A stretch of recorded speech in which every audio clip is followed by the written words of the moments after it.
Yannick Zenhausen's a composer. He's worked on films, he's worked on computer games, and he's with us now on BBC Radio Stoke. Yannick, it does just prove the point, doesn't it, that your work in film as a musician, as a composer, is as important when it comes to the emotional side as the pictures we watch.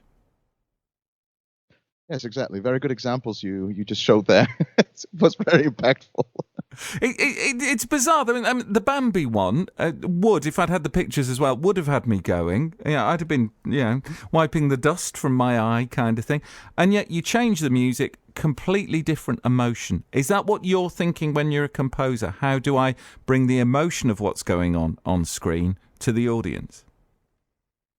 As well, many examples, like you've just said, you can instantly tell, because what you do as a film music composer is you translate emotions, feelings into music. That's basically all you do. So the first time around, you watch the movie like you would do as a regular moviegoer, and then you have an initial response to it, and you take it from there. And in most cases, I would say it's really what the intuition tells you, or for that matter, what the director tells you, really. So it's pretty obvious in most cases.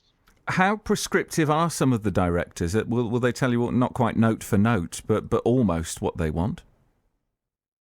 Well, they're different kinds, and I'm still trying to figure out which is the best way to go, really, because there are some directors who will just hand you the movie, the final version of the cut, and they will just go like, well, just wing it basically and do whatever you feel like. This is usually not the way I prefer working the most, because it's just it's not enough instructions, and some will go through the movie with you, scene by scene, giving you exact notes, where the music is supposed to come in, where it is supposed to end, which emotion it should convey, and so on. Have you, and I'm asking you this, and you may or may not respond, I don't know, have you ever felt that you've got it horribly wrong and maybe scrapped a piece before you sent it back to the film company and gone, that really didn't work for me, let's try again? Yes, absolutely. It's happened. Sometimes there are scenes where they're trying to explain to you what they want, but you either don't feel the same way about it. And of course, you have nothing to say in that matter, because you have to listen to what the director says. The director is your boss, and so even if you feel differently about something, you still have to listen to him and oblige by him. And sometimes, it's happened that I just felt something is wrong, and they either said, no, we like it, which I said, okay, can't understand that, but whatever works for you.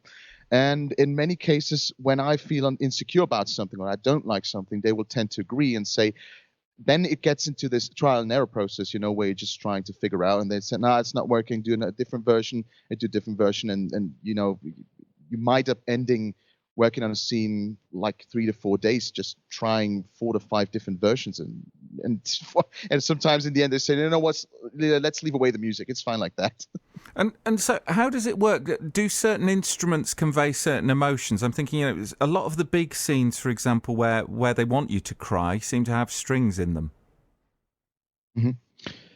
Well, there's film music to a large extent is very, very much working with cliches. Like you said, strings can be used to convey sad emotions. Piano as well is very good for that.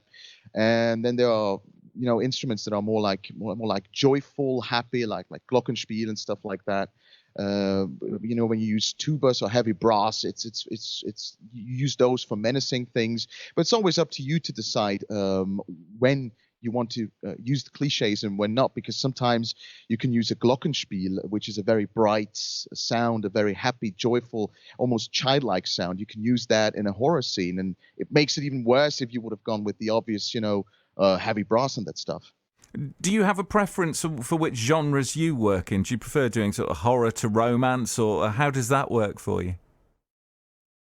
I love to do, well, it also has to do a lot with my work, because I've done a lot of stuff with the spy genre, James Bond and a lot of synthesizer stuff as well. And I especially love to do the combination of orchestra and synthesizer. So the spy genre, the action genre, the horror genre, etc., they lend themselves very nicely to that.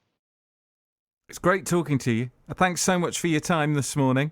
We'll let you get back to the studio. Thank you very much, Stuart. Cheers, Yannick. Bye-bye. If you want to hear some of Yannick's work, by the way, and some of the stuff that he's talking about, go to his website, goldenzen-music.ch.